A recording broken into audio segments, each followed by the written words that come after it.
말씀을 좀 들었는데 일종의 패를 보려는 것들 또 일종의 공수처와 윤 대통령 측의 기싸움으로도 보인다 이런 말씀을 해주셨거든요. 어떻게 보셨습니까? 이미 윤상현 의원 같은 경우도 대통령이 진술 거부권을 쓸 거다라고 얘기했었고 석동현 변호사도 그런 얘기를 했었기 때문에 이건 기싸움이라기보다는 이미 예견된 것이다. 저는 기본적으로 대통령 윤석열 씨 같은 경우는 법 자체를 갖다 인정하지 않는 것 같다는 느낌이 들어요. 검찰이 2회의 출석 요구서, 공수처가 3회의 출석 요구서를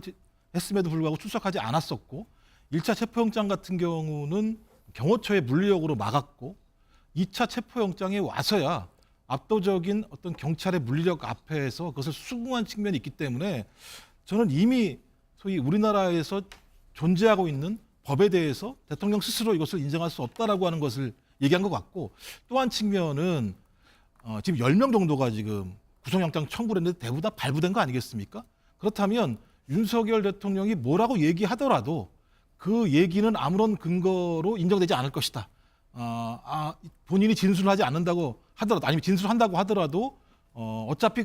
구속될 것이다라고 하는 것들을 충분히 본인이 인지하고 있기 때문에 그 부분과 관련해서 진술하는 것 자체가 오히려 문제가 있고, 이후에 공개적인 헌법재판소의 변론이나 아니면 공개 재판 과정에서 밝히는 것, 좀 그걸 통해서 여론전을 하는 것이 훨씬 더 낫다라고 하는 어떤 재판 전략을 짰다는 생각이 들고요. 그럼에도 불구하고 대통령으로서 너무나 무책임한 게 비상계엄을 통해서 비상계엄에 소위 들어가게 된 계엄군들이 내란의 동조자가 될 뻔했었고, 또 그다음에 경호처를 방패 삼아서 체포영장을 막았던 과정에서 저희 젊은 경호처 직원들이 특수공무집행 방해죄에 의해서 범죄자가 될 상황까지 봉착하게 만든 원인 제공자로서 저렇게 법을 계속 위반하는 행위를 하는 것은 그야말로 제가 볼 때는 상당히 예를 들면 무책임하고